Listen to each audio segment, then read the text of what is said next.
अस्सलाम वालेकुम। सेठी से सवाल के साथ मैं हूँ सैयद आयशा नाज, मेरे साथ मौजूद हैं नजम सेठी साहब। अस्सलाम वालेकुम। सेठ साहब, आज के दिन की मुनासिबत से शुरू कर लेते हैं।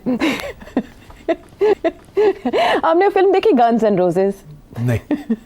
चले, वो फिल्म तो आप देखेंगे, लेकिन उससे रेलेवेंट आज का हमारा मवाद है जो हम डिस्कस करने का है। नरेंद्र मोदी जी का विजिट टू यूएस। हाँ, गन्स एंड रोजेस मतलब रोमांस भी है उनका डोनाल्ड ट्रंप के साथ, फिर उनके डिफेंस डील्स हो रही हैं बड़ी बड़ी, जिनको लेकर पूरी दुनिया में हेडलाइंस बन रही हैं। और उनकी जो प्रेस कॉन्फ्रेंस है उसमें भी बहुत से सवालों के जवाब हुए, डोनाल्ड ट्रंप ने भी जवाब दिए। टैरिफ रिलैक्सेशंस लेके, उसके तोहफे लेके नरेंद्र मोदी गए हैं डोनाल्ड ट्रंप के पास। लेकिन मुझे आपसे ये जानना है कि ये फोर्थ ग्लोबल लीडर हैं जो डोनाल्ड ट्रंप के ऑफिस संभालने के बाद अमेरिका का विजिट कर रहे हैं। कितना सिग्निफिकेंट लगा है आपको उनका ये विजिट टू यूएस? देखिए, डोनाल्ड ट्रंप पता है इस वक्त किस मूड में है? किस में? क्या डांस के? डोनाल्ड ट्रंप ने कहा जो डांस है, रिवायती अंदाज है, वो तो बड़ा पॉपुलर हो गया ना, हर जगह पे यही हो रहा है। तो that is the new Donald Trump and that is the new world order. अब डोनाल्ड ट्रंप अपना डांस जो है, तो सियासी डांस जो है उसका, he is going to imprint it on the world, whether it is the NATO, whether it is India, whether it is China, and whether it is Russia. Right. तो I think we should discuss this. उसकी वजह ये है कि Donald Trump ने पहले 30 दिन के अंदर ही अफरा तफरी खड़का दिया था। So now to come to this question of कि आपने कहा कि चौथा लीडर है। जी। हाँ, पहले मेरा ख्याल है जापान वाले हो गए हैं, और इजराइल सबसे पहले आया है, नेतन्याहू हो गया, जापान हो गया, और फिर जॉर्डन से भी मिल लिया है, बिकॉज ऑब्वियसली ये जो इशू है गाजा का, तो उससे जॉर्डन इज इन्वॉल्व ना, बिकॉज ये तो कह रहे हैं ना कि ले लें जॉर्डन को, कह रहे हैं इजिप्ट को और उर्दन को, इनके ऊपर प्रेशर है कि आप पैलेस्टीनियंस को ले लें। तो जॉर्डन की तो फटी हुई है, उधर सीसी की इजिप्ट में फटी हुई है, because they are the recipients of American aid, उसके बगैर ये रह नहीं सकते। तो अब उधर से ये कह रहा है कि बंदे रखे आप, और गाजा को मैंने अब नया एक सी रिजॉर्ट रिवैम्प करना है, और उधर तो पैलेस्टीनियंस को अब रखना नहीं है हमने। तो मतलब है कि अच्छे खासे उसने जो है shaken up everything, the existing status quo in the region and in the world. तो अब लेट्स फर्स्ट डिस्कस इंडिया में रहा। इंडिया में ये है कि हमें ये तो पता है कि इंडिया की एक पार्टनरशिप है विद द यूनाइटेड स्टेट्स, वो क्वाड के अंदर है ना इंडिया, और साउथ चाइना सी के अंदर जो भी ये जो Australia, Japan, India and America जो कुछ कर रहे हैं वहाँ, इज पार्ट ऑफ इट। और China of course is India's big problem, और वो भी अमेरिका का भी प्रॉब्लम है बहुत बड़ा। सो नरेंद्र मोदी का वहाँ जाना, और आपने पहले ही ये बता दिया कि जाने से पहले उसने कोई छोटी मोटी, जैसे कहते हैं ना बड़े गॉड को कोई ऑफरिंग्स करते हैं ना, दाने डाले, हाँ गॉड्स के आगे सैक्रिफाइसेस करते हैं ना थोड़ी सी।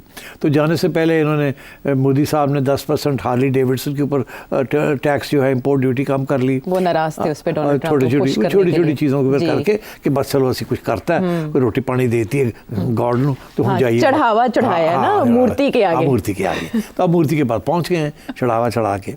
उधर से मूर्ति जो है वो कहती है कि अपनी जगह पे सारी बात ठीक है, मगर अब तो ऐसे ही होगा कि 2-3 चीज़ें आपको करनी पड़ेंगी। एक तो ये कि वो डोनाल्ड ट्रंप कहता है कि इंडिया का जो टैरिफ बैरियर है is the highest in the world. मुंह पे कह दिया उन्होंने, मुंह पे कह दिया, और स्पीच के अंदर कह दिया, और वो सुन रहा है वहाँ मोदी। तो एक तरफ मोदी कहता है I am MIGA, make India great again, वो कहता है MAGA, मैगा, मीगा, वो मैगा कर रहा है, ये कहता है मैं मीगा पे आ गया। तो अब नरेंद्र मोदी को सुनना पड़ा ना कि अब आपका जो ट्रेड बैलेंस है, सबसे पहले तो उसने यहाँ से शुरू की ना बात, उसने कहा जी कि इंडिया और अमेरिका जो है जो तजारत करते हैं वो 190 अरब डॉलर की तजारत है, जिसमें से 120 अरब डॉलर की एक्सपोर्ट है इंडिया की टू अमेरिका, और 70 अरब डॉलर की अमेरिका की एक्सपोर्ट है टू इंडिया। अच्छा। और जो ट्रेड डिफिसिट है वो 50 अरब डॉलर के करीब है। अच्छा। इंडिया का फ़ायदा उसका। वो कहता है इन्हें तो साफ़ करो ना पहले, ट्रेड बैरियर्स कम करो, नहीं तो हम भी उतने लगाएंगे जितने आपने हमारे रेसिप्रोकल। और यही वो सब दुनिया को यही पैगाम दे रहा है कि जो साढ़े ना करोगे ऐसी भी तोड़ना वही कराएंगे। चाइना को भी यही पैगाम है, इंडिया को भी यही पैगाम है, पर इसके अलावा भी इंडिया को एक पैगाम है, और इंडिया जाहिर है can't afford to do that. और ये ट्रेड डिफिसिट, इसी के ऊपर तो foreign exchange reserves India build करता है, and so on and so forth.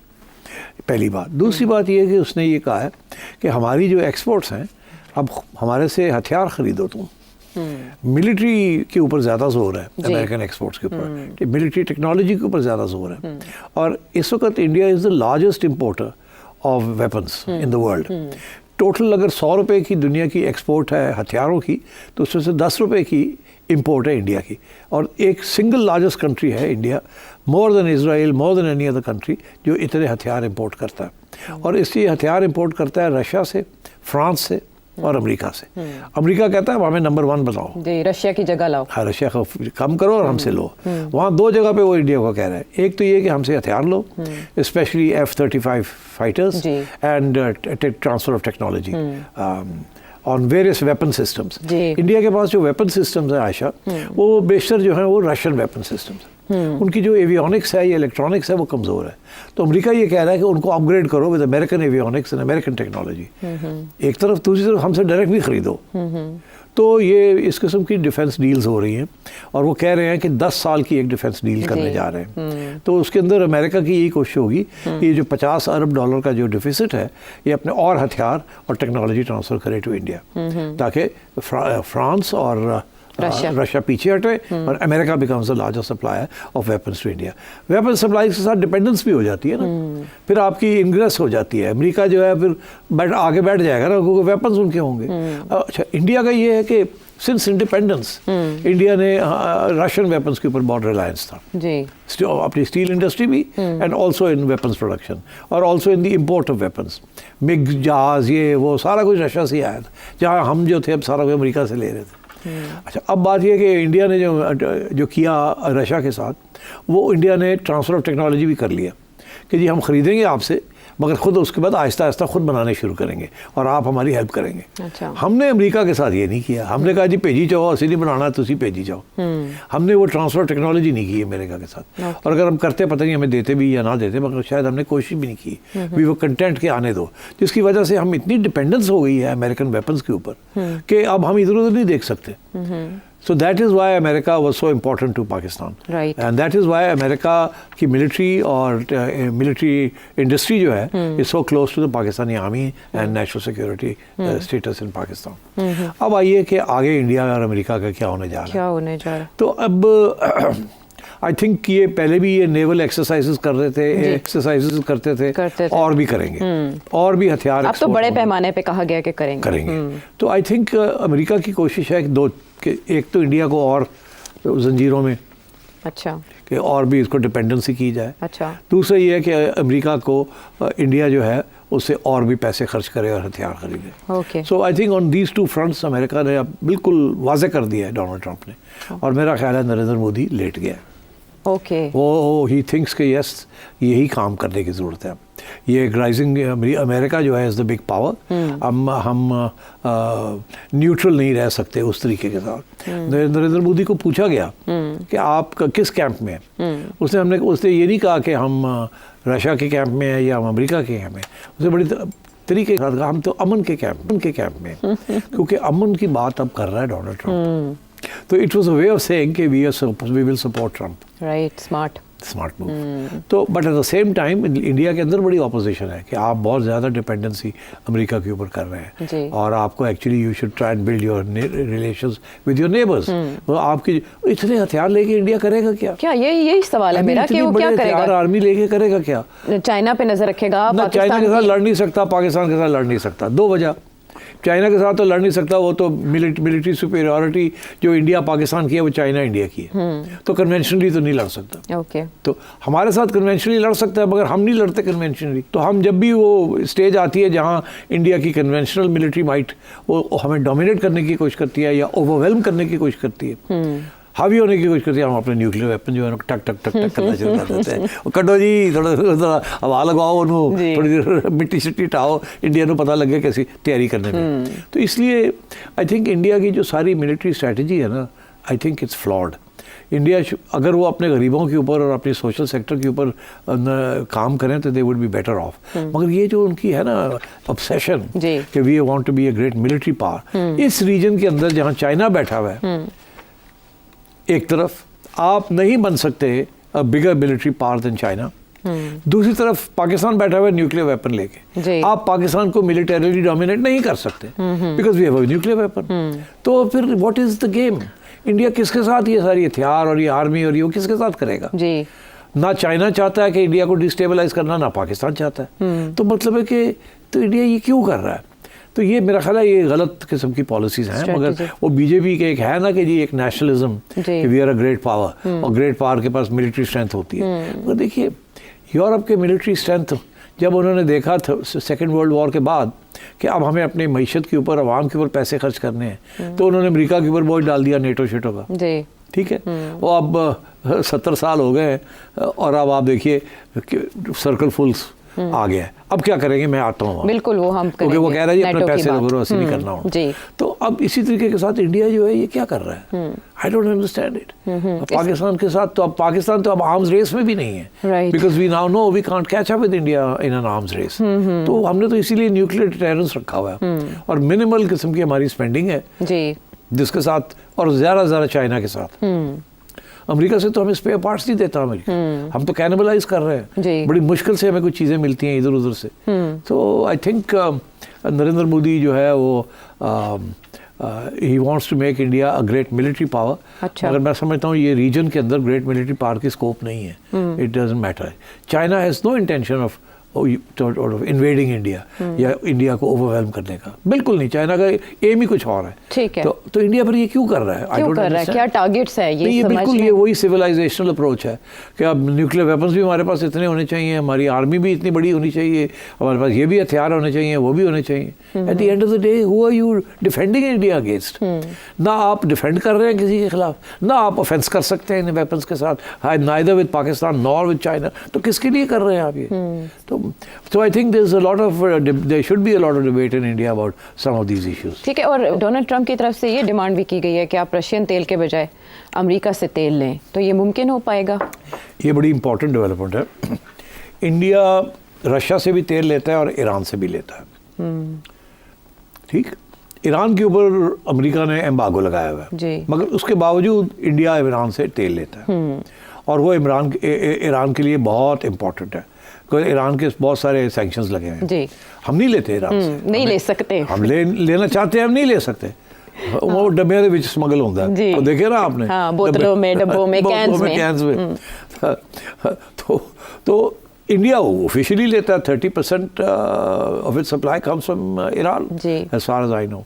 तो अब ये कह रहा है उसको, इंडिया को, कि तेल भी हमसे ले आप। अच्छा, क्योंकि इन्होंने ये फैसला किया है डोनाल्ड ट्रंप साहब ने कि हमारे पास तेल के बहुत रिजर्व्स हैं, शेल गैस के बहुत से रिजर्व्स हैं। अच्छा, हम क्यों उनको छुपा के बैठे हुए, किस दिन के इंतजार में हैं? पहले तो ये फलसफा था ना आयशा कि मिडिल ईस्ट का ऑयल जब खत्म हो जाएगा तो फिर हम अपना ऑयल निकालेंगे।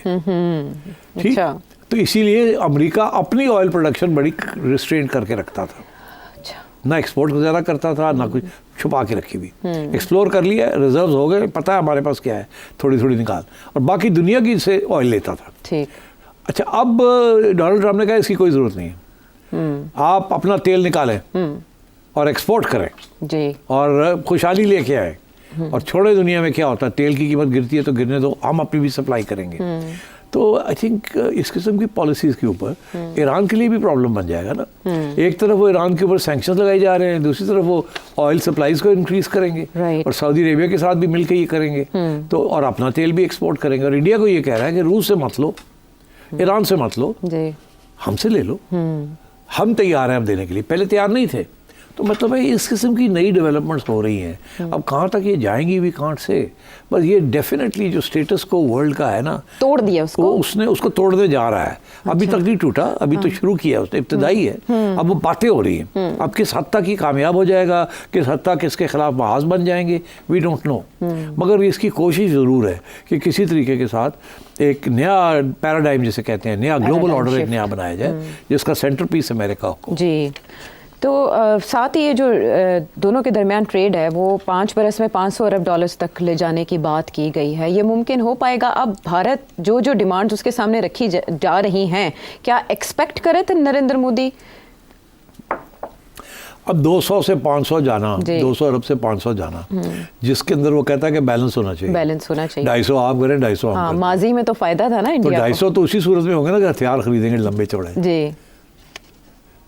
तो वही मैं अभी वही तो सवाल खड़ा कर रहा हूँ कि इसका हथियार खरीदेंगे और तेल खरीदेंगे जी। उसके साथ क्या होगा कि इंडिया के तल्लुकात ईरान और रशिया के साथ खराब होंगे। जाहिर है वो भी तो डिपेंड करते हैं ना, उनकी तो इकोनॉमीज जो है वो भी डिपेंड करती है ऑन एक्सपोर्ट। तो ये सारी चीज़ें जो है ना निगोशिएट करनी पड़ेंगी। ये मैं नहीं समझता कि ये जो 500 बिलियन का टारगेट है ये फुलफिल होगा, ये नहीं होगा। अच्छा, इंडिया भी इतनी जल्दी नहीं कि जी अच्छा सरेंडर नहीं करेगा इतने आराम से ना, इंडिया विल नॉट। बाकी ऑप्शंस एक्सप्लोर कर सकता है आफ्टर दीस डिमांड्स। जाहिर है मेरा ख्याल है ब्रिक्स के अंदर हमें पता है ना Donald Trump is against BRICS जी।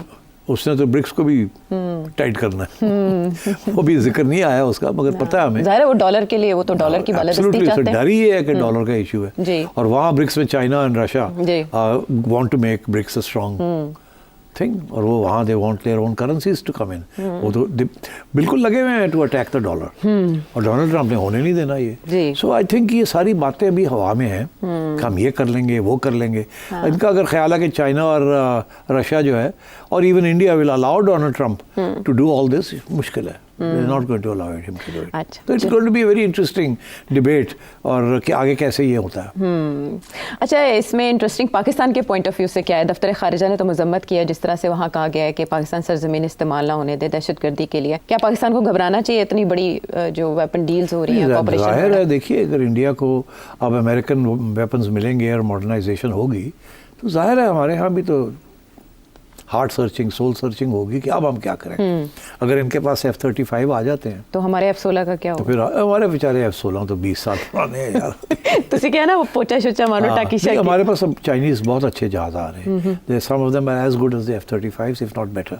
तो वो नहीं है, इसीलिए इंडिया मांग रहा ना F-35 वो, क्योंकि पाकिस्तानियों ने चीनियों के साथ ये J सीरीज के जो जहाज लिए हैं और जो बना रहे हैं they are very high quality.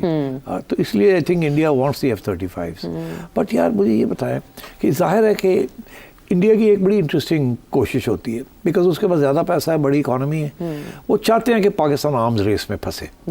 देखिए ये आर्म्स रेस होती क्या है? आर्म्स रेस ये होती है कि आपके दुश्मन ने ज़्यादा हथियार रख लिए, ज़्यादा पैसे खर्च किए, फिर आपको भी ज़्यादा पैसे खर्च करके अपने हथियार बढ़ाने पड़ते हैं। ये अमेरिका और रूस के दरमियान आर्म्स रेस चली थी जी। और उसका एंड रिजल्ट क्या निकला कि हज़ारों की तादाद में न्यूक्लियर वेपन्स बना लिए रूस ने, और जब कोलैप्स का वक्त आया वो आर्म्स रेस की वजह से बढ़ गया। रोटी नहीं थी, न्यूक्लियर वेपन्स थे, टैंक्स थे, मिसाइल्स थी और दुकानों के अंदर रोटी नहीं मिलती थी। That's why the Soviet Union collapsed. It was the arms race. India की भी ये कोशिश रही है कि पाकिस्तान को आर्म्स रेस के अंदर इन्वॉल्व किया जाए और आप पाकिस्तान जो है वो फंस जाए इस ट्रैप के अंदर। इंडिया तो अफोर्ड कर सकता है, Pakistan can't afford an arms race. इसीलिए we have to be very selective. इसीलिए हमने फिर एक न्यूक्लियर डिटेरेंस बनाया है ताकि हमें ये आर्म्स रेस से बचना पड़े। अच्छा, अब इंडिया अभी भी लगा हुआ है, अब ये जो सारे हथियार आएंगे इंडिया में, यहाँ तो जाहिर है परेशानी होगी बिकॉज अगर एक लिमिटेड वॉर भी होती है तो लिमिटेड वॉर के अंदर न्यूक्लियर वेपन्स तो इस्तेमाल नहीं होते। 15 दिन की वॉर होती है with high quality American weapons with the Indians या तो before it comes to that stage where we are defeated, roundly defeated, और हम कहते हैं अब न्यूक्लियर वेपन निकाल लो, तो उससे पहले जंग ही बंद हो जाएगी, मगर you will face defeat and so on. वो धमकी तो देते रहते हैं ना, आज़ाद कश्मीर ले लेंगे, ये कर लेंगे, वो कर लेंगे। तो मैं ये समझता हूँ कि Pakistan has to be worried by this American approach and India's agreement कि हम हथियार अमेरिका से लेंगे। और ये जो बात है कि ट्रेड डिफिसिट को कम किया जाए, दैट मीन्स के definitely weapons from America will come to India. पहले ना आते थे ना वो मांगते थे ज़्यादा, अब वो कहते हैं लो और इनको लेने भी पड़ेंगे, और ये मांग भी रहे हैं कोई सोफिस्टिकेटेड वेपन्स जो इनको रूस से नहीं मिलते, चाइना से नहीं मिलते, to match some of our highly sophisticated weapons. तो इसका आई थिंक ये we have to be very careful, we don't fall into this trap. ये जो आर्म्स रेस है ये हमें we can't afford it. Suit नहीं करती जब इस इकोनॉमी के साथ। It's very dangerous. तो इसका मतलब है इंडियन फॉरेन पॉलिसी में भी हम एक बड़ा चेंज आते हुए देख रहे हैं उसकी। फॉरेन पॉलिसी इंडिया की तो खैर इतना नहीं, इंडिया की जो हमारे साथ जो इशू है ना, इंडिया की पॉलिसी टुवर्ड्स पाकिस्तान क्या है? Defence policy towards Pakistan. What is the policy towards Pakistan and what is Pakistan policy towards India? अब आपने सवाल छेड़ ही दिया। देखिए जनरल बाजवा के ज़माने में जी। और जनरल मुशर्रफ के ज़माने में, उससे पहले पाकिस्तान की पॉलिसी ये थी कि अब हम आर्म्स रेस नहीं करेंगे और बॉर्डर को भी सीज फायर करा के स्टिच अप कर देंगे, कोई लड़ाई झगड़े छोड़े। बिकॉज उनको एहसास था इस बात का कि we need to focus on our own development and we need to transfer funds to development. जी। अदरवाइज आवाम को कुछ नहीं मिल रहा और ये हथियार आते जा रहे हैं, इससे फ़ायदा क्या है। तो इसलिए उन्होंने तो कुछ हद तक बात को आगे बढ़ाया, बट जब से नरेंद्र मोदी आया है इसने पॉलिसी चेंज कर दी। He doesn't want to have peace with Pakistan. जी। वो समझता है कि उनकी बेहतरी इसी में है कि पाकिस्तान को अंडर प्रेशर रखा जाए। जी। इसीलिए उन्होंने कश्मीर के अंदर जो जो कुछ किया है वो सोचे बगैर समझे बगैर, या सोच और समझ के साथ किया, आप ये समझे, और हमें ऑन द बैक फुट कर दिया। फिर एक ऐसा वक्त आया कि हम कंपेल हो गए कि हमने तजारत बंद कर दी। हालांकि तजारत में हमारा ज़्यादा फ़ायदा था, इंडिया का इतना फ़ायदा नहीं था। इंडिया के लिए 5-6 अरब डॉलर के ज़्यादा एक्सपोर्ट करने से इंडिया को कुछ नहीं खास मिलता, पर हमें सस्ती चीज़ें मिल रही थी।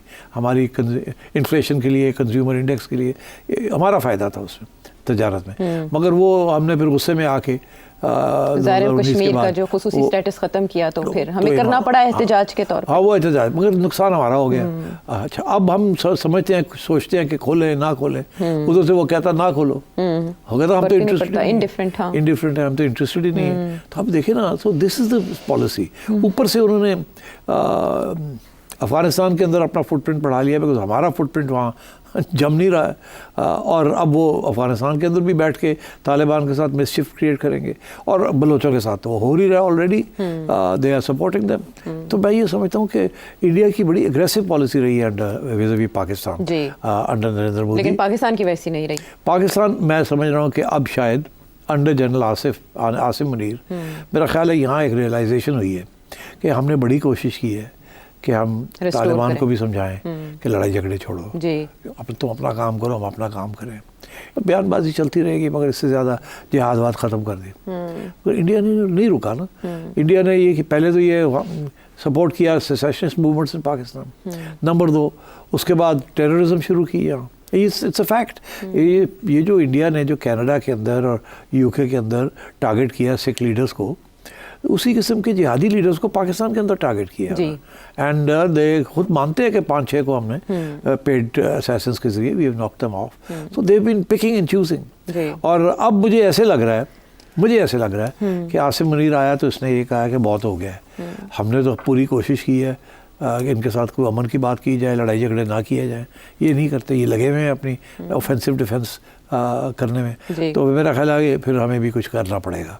तो मुझे ऐसे लग रहा है कि जैसे कि अब अफगानिस्तान के साथ जैसे कहते हैं हम फ्रस्ट्रेट हो गए हैं, हमारी कोई बात नहीं सुन रहे, हमारे बंदे मारी जा रहे हैं, हम बड़ी कोशिश कर रहे हैं, बेंडिंग ओवर बैकवर्ड्स तजारत भी हम करना चाह रहे हैं, इनकी चीज़ रोक भी नहीं रहे हैं, इनको सब चीज़ें जा रही हैं यहाँ से, हर किस्म की मदद कर रहे हैं, रिकग्नाइज भी कर लिया रही जी, और ये फिर भी हमारे साथ ये कर रहे हैं कि कहते हैं जी ड्यूरेंट लाइन नहीं मानते, फिर तालिबान को सपोर्ट कर रहे हैं, क्या हम करें। तो फिर ये आखिर में आके फ्रस्ट्रेशन, एंगर, रेज, तो इन्होंने थोड़ी बहुत कार्रवाई करनी शुरू कर दी अगेंस्ट द टीटीपी। तो मेरा ख्याल है अब कश्मीर में भी, मेरा ख्याल है कि अब कश्मीर में भी टिट फॉर टैट, ये जो इंडिया जो कर रहा है इन बलूचिस्तान टीटीपी के साथ मिलकर केपी में, तो मेरा ख्याल है कि शायद अब थोड़ा सा काउंटर स्ट्रेटजी जरूर होगी कि यार सुनते तो नहीं है, हम चुप करके बैठे हुए नाजायज फायदा हमारा उठा रहे हैं, कमजोरी का फायदा समझते हैं हम कमजोर हैं, चलो फिर असी भी थोड़ी बहुत ठोल देने। तो अब इंडिया को अब हल्का हल्का वहाँ से खबरें आनी शुरू हो गई हैं कि शायद यहाँ से भी थोड़ी सी टैप लाइन खुल रही है। तो अगर ये फिर पूरी फुल फ्लैश खुल गई तो आप समझिए कि we'll come back to the brink of war. तो इसलिए it's time for Narendra Modi to reevaluate his whole Pakistan strategy and his strategy of becoming a major military buyer and a major military outpost. किसके लिए? What for? जाहिर है ये सवाल ही नरेंद्र मोदी साहब के सामने रखते हैं कि वो देखें ताकत का नशा जो है वो किन नताइज पे मुंतज होता है, उसकी मिसालें भी सेठी साहब के तज़िये से आपने जाने के बाद।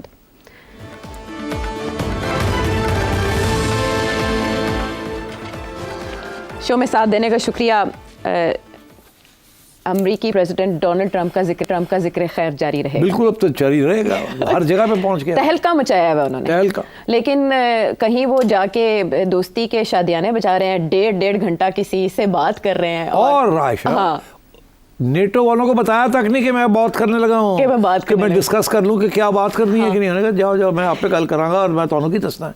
उनको लूप में लिया ही नहीं। यूक्रेनियन प्रेसिडेंट को बताया, पागल हो गए। उन्होंने कहा यार ये करता जो कि रूस वो हम समझ रहे रूस नेटो इन्वेड करने लगा यूरोप को, और वो ग्रेट एक्सपेंशनिस्ट, और ये जाके रूस के साथ अलग बातें पिंगे बढ़ा रहे हैं। अच्छा उधर 1.5 घंटा बात की और उसके बाद यूक्रेनियन प्रेसिडेंट ने 10 मिनट में बता दिया कि हमने उधर ये बात की है। और उसके बाद जो जाके इन्होंने उधर नेटो के साथ किया, जिसके बाद यूरोपीय लीडर्स बड़े खौफ हैं।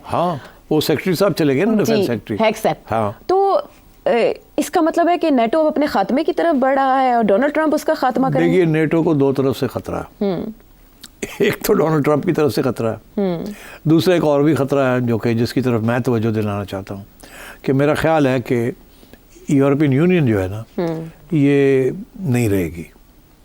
यूरोपियन यूनियन जो है ये नहीं रहेगी। अगले 4-5 साल के अंदर अंदर इसके अंदर बहुत से क्रैक्स आने शुरू हो गए हैं। और ये जो नेटो के साथ जो अमेरिका करने जा रहा है, जिसमें अमेरिका ये कह रहा है कि आप लोग अपने पैसे बढ़ाएं।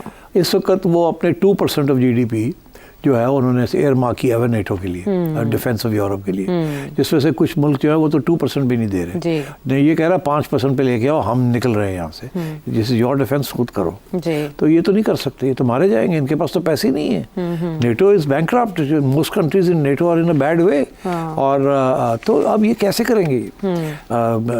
यूके जो है वो तो ये सारा जो नया वहाँ लेबर गवर्नमेंट आई है उनके वो तो सोशल वेलफेयर के प्रोजेक्ट की तरफ जाएंगे। और वो क्या डबल करो आपने, डबल से भी ज़्यादा ट्रिपल करो, कहाँ से करेंगे ये? इसी तरीके के साथ जर्मनी, इसी तरीके के साथ बाकी countries, Netherlands and so on and so forth. तो ये तो अच्छा खासा इशू बन जाएगा। वो कैसे अपने डिफेंस एक्सपेंडिचर्स बढ़ाएंगे और नेटो के अंदर दरार पड़ेगी, पहली बात।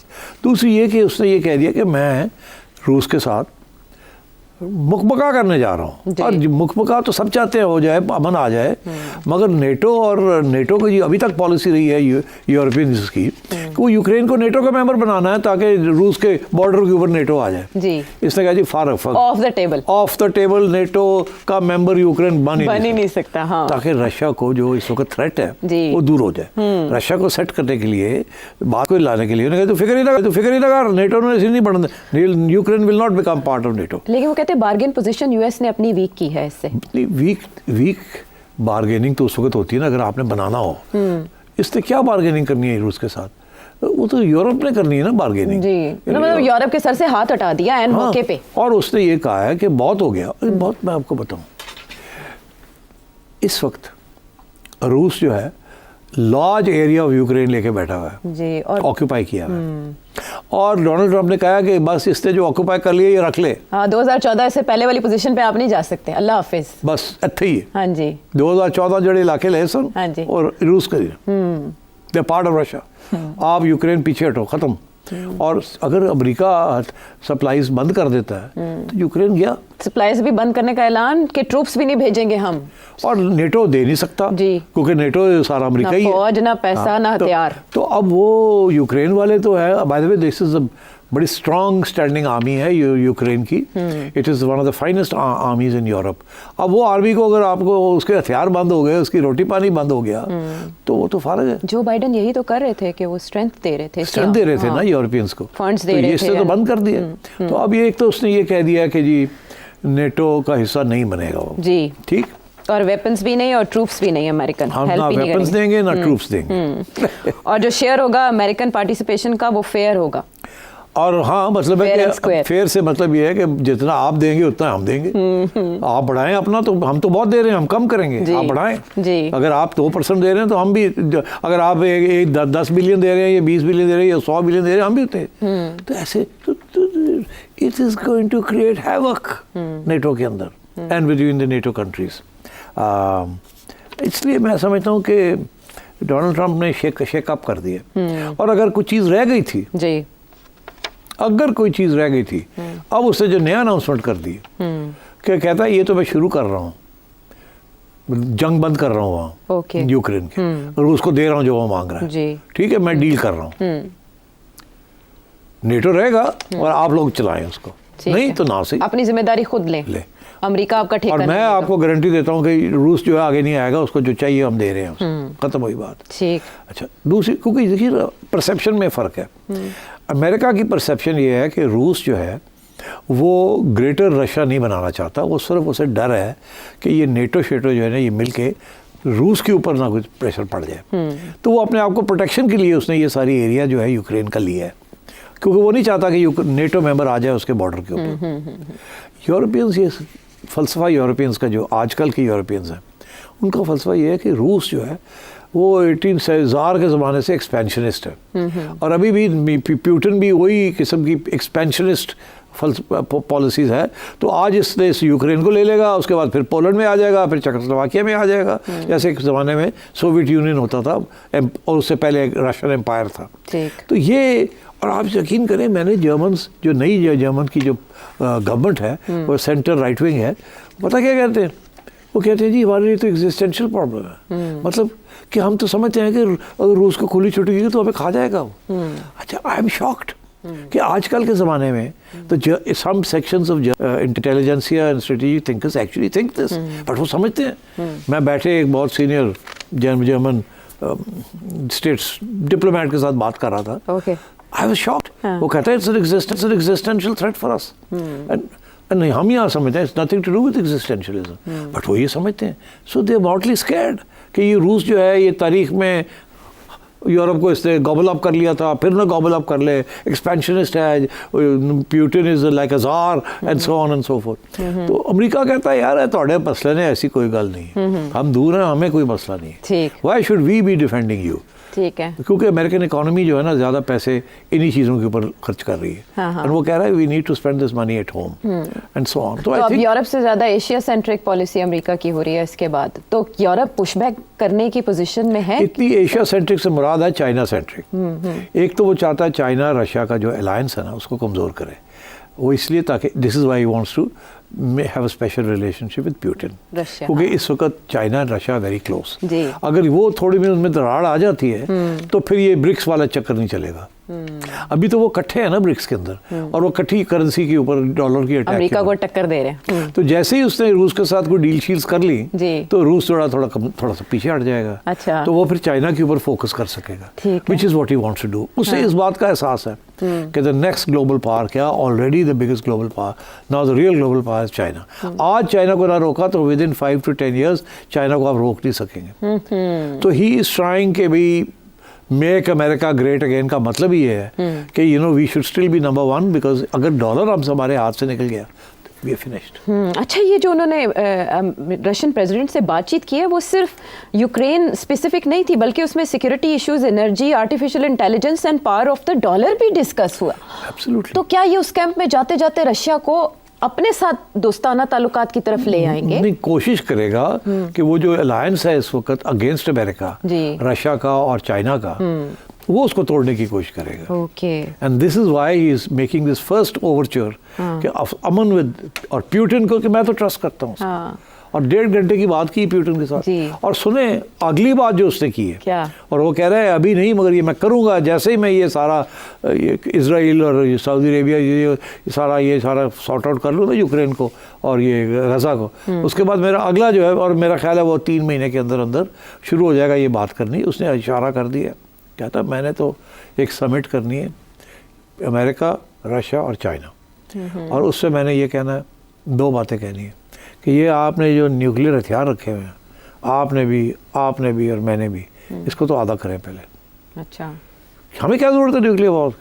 हमें तो 10 के साथ एक दूसरे को तबाह कर सकते। तो ये सारी न्यूक्लियर आर्सेनल जो है इसको आधा करो। इस रेस को वो खत्म करने की तरफ जा रहे हैं। This is very major development अगर ये ऐसी कोई चीज़ हो जाती है। ये तो काफ़ी अरसे से ये आर्म्स कंट्रोल और ये डिसआर्मामेंट और इस की बातें हो रही है, बट ये इसका ये कहना कि I will do that, it's a very major policy shift from the American point of view. तो अगर ये उस तरफ ले गया कि चाइना भी कम करे, ये भी कम करे, हम भी कम करें, तो then you are into a new ball game for the global order. तो फिर ये है कि it will not be America as the global leader, वो शायद मेरा ख्याल है ये डिस्ट्रीब्यूशन हो जाएगी within 3 global leaders.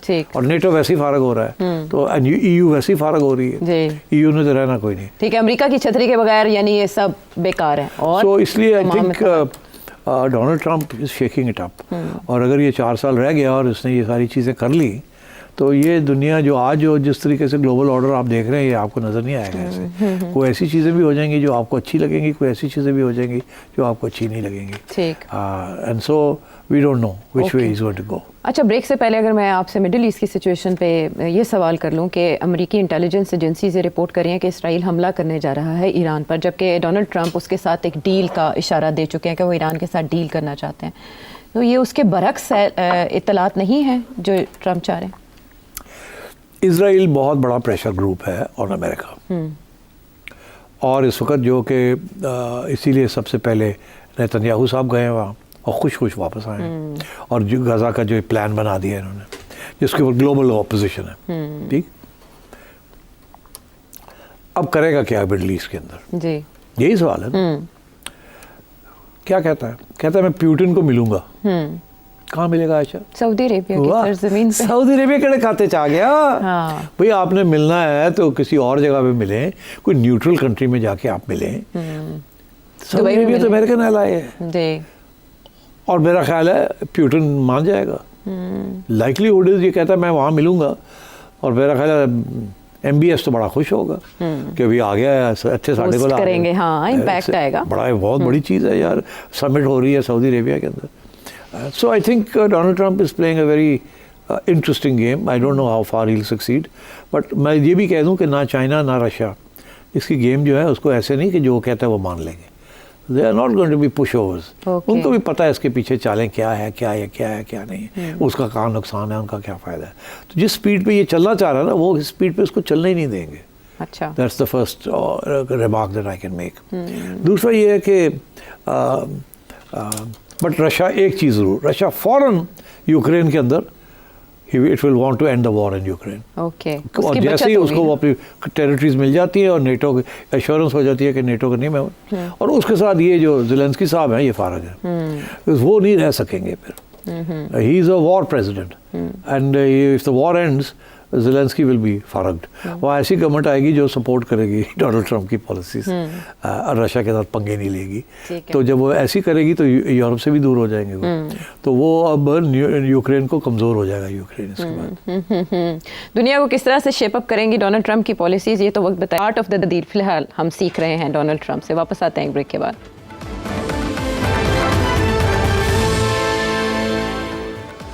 Welcome back to the show. Viewers के क्वेश्चंस की तरफ जाने से पहले ईरान से मुंसलिक जो सवाल आपके सामने रखा था जी।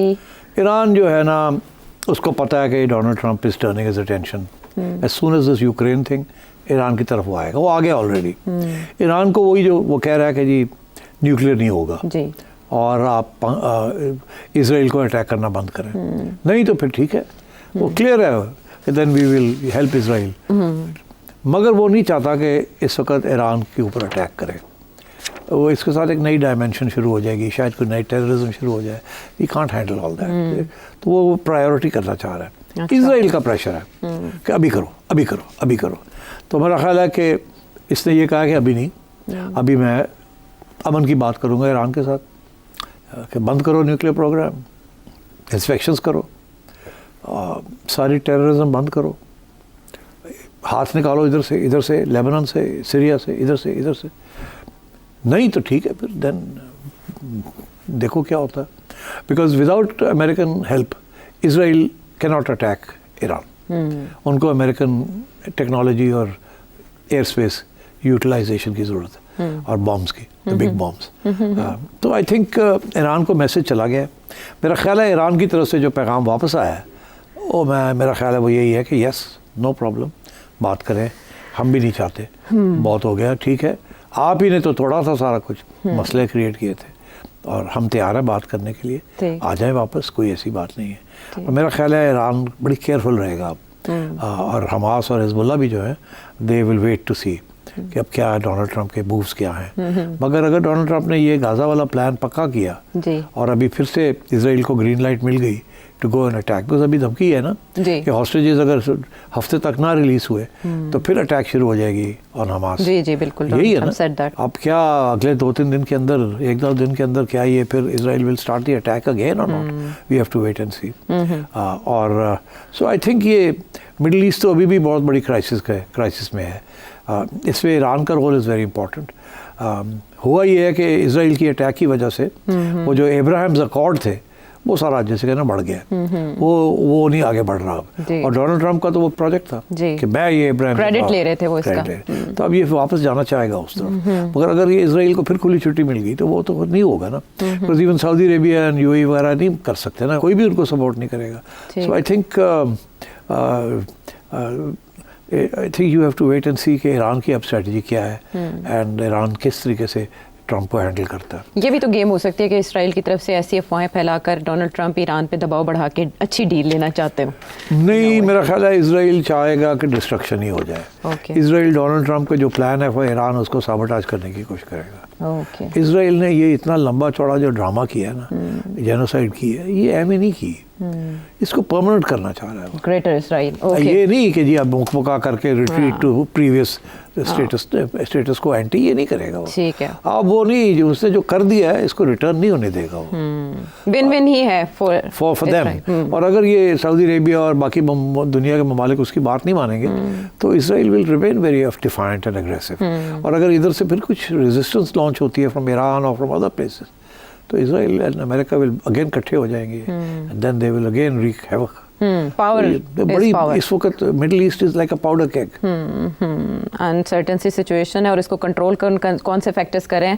अब हम थोड़ा व्यूअर्स के क्वेश्चंस की तरफ चले जाते हैं। कम है। नोमान दुबई से क्या जानना चाह रहे हैं? क्या आपको लगता नहीं है कि इमरान खान को रिटायरमेंट ले लेनी चाहिए? कि 2024 के इलेक्शन में ऑल्दो उनकी पार्टी को वोट पड़ा, लेकिन जो एस्टैब्लिशमेंट थी और जो एस्टैब्लिश हमारी पार्टियां हैं, नून लीग और पीपल्स पार्टी, उनको जो चाहिए था वो मिल गया और उन्होंने फिर अमेंडमेंट भी कर दी और सब मोस्ट इम्पोर्टेंटली 2027 तक जो है वो एक्सटेंशन भी ले ली है और शायद ये गवर्नमेंट वो हाई कमांड को 2032 तक एक्सटेंशन देते 5 साल की। और तो उनको अब हार मान लेनी चाहिए और रिटायरमेंट का लेनी चाहिए, डू देयर वेलफेयर वर्क। क्योंकि अभी देखें शौकत खानम कराची में जैसे कि जो है वो अभी तक बंद हुआ है। Should he take a retirement? Should he, will he, दो फर्क सवाल है। Should he take a retirement, इससे बेहतर क्या हो सकता है from the point of view of the establishment और from the point of view of the Noon League and Peoples Party? Will he? No, Khan will not take retirement. Khan डटा हुआ है, खान ने अपने लोगों को डट के बिठाया हुआ है और Khan will not take retirement. तो ये शुडी की तो बात जो है ना, ये तो सियासत में ऐसी मतलब रियल पॉलिटिक्स के अंदर शुडी की तो बात नहीं होती, विल ही, वॉन्ट ही, ये होता है।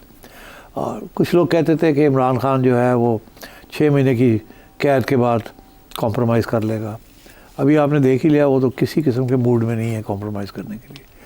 फिर आप कह रहे हैं क्या वो रिटायरमेंट ले लेगा? देखिए, अब मियाँ साहब ने भी तो मतलब नवाज शरीफ साहब ने भी एक किस्म की रिटायरमेंट ली है, मगर उन्होंने रिटायरमेंट के साथ पावर तो नहीं छोड़ी ना। एक भाई को प्राइम मिनिस्टर बना दिया है, बेटी को चीफ मिनिस्टर बना दिया है। Behind the scenes is still the most powerful man in the country right now, apart from the army chief of course, let there be no doubt about that.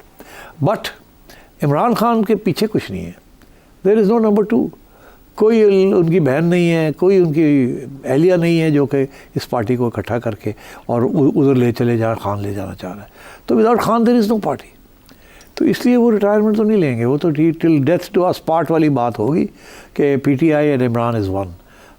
Imran नहीं होगा तो पीटीआई कोई नहीं। Imran will never retire.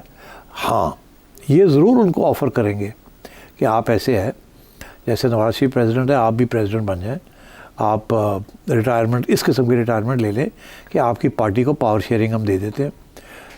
आपके कहने के ऊपर हमसे बैठ के ये भी बात कर लें कि अगर अगली इलेक्शन आपको देते हैं हम और आपकी पार्टी जीत जाती है, आप इलेक्शन ना लड़ें और कोई तय कर लेते हैं कि आपकी पार्टी में से किसको आपने प्राइम मिनिस्टर बनाना है। आप 3-4 नाम दे दें, हम भी 1-2 कर ले, मुकबका कर लेने, ऐसी बना देने उन्होंने प्राइम मिनिस्टर।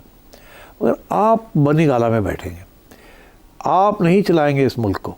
देखिए, जैसे शाह महमूद कुरैशी हैं, वो भी बड़े उम्मीदवार हैं कि नंबर 2 बन जाएं and he can work with the establishment. जैसे आपको याद होगा कि जब शायद खाकान अब्बासी प्राइम मिनिस्टर बने थे इंटरिम पीरियड के लिए, तो he worked with the establishment. हालांकि उस वक्त ये था कि Nawaz Sharif is anti establishment, but then एक बंदा ऐसा नॉमिनेट हुआ who could work with the establishment. तो अब बात यह है कि इस किस्म के फॉर्मूले तो फ्लोट होंगे कि जी आप इलेक्शन ना लड़ें, आप बैठ जाएं, केसेस ख़त्म हो जाएंगे, एकदम नहीं होंगे, आहिस्ता आहिस्ता हो जाएंगे। जैसे नवाज शरीफ साहब के और शहबाज शरीफ साहब के केसेस जो है फौरी तौर पे नहीं ख़त्म हुए, वो पावर में आ गए हैं, फिर आहिस्ता आहिस्ता ख़त्म हो रहे हैं। हाँ, अभी पिछले हाल ही में हमने सुना एक केस था रमज़ान शुगर मिल्स, हाँ वो भी ख़त्म हो गया है, एंड सो ऑन। तो इस किस्म के ऑफ़र ज़रूर होंगे, मगर क्या खान एक्सेप्ट करेगा? नो, खान नहीं एक्सेप्ट करेगा। खान जब तक प्राइम मिनिस्टर नहीं बनेगा विद फुल पावर, खान नहीं एक्सेप्ट करेगा। और अगर इसको विदाउट फुल पावर भी आप बना देते हैं तो खान फुल पावर लेने की पूरी कोशिश करेगा, और जैसे उसने पहले कोशिश की थी। और इसलिए मैं ये समझता हूँ कि वी हैव अ प्रॉब्लम। और रिटायरमेंट की बात तो सोचिए ही ना आप कि खान विल नेवर रिटायर। वो कह रहे हैं 2032 में 79 ईयर्स के हो जाएंगे तो रिटायरमेंट ले लेनी चाहिए। 79 ईयर्स में इमरान खान साहब नहीं बन सकते वज़ीर आज़म? खान साहब 79 के हो जाएंगे और लगेगा ऐसे 69 के हैं। क्या बात कर रहे हैं आप?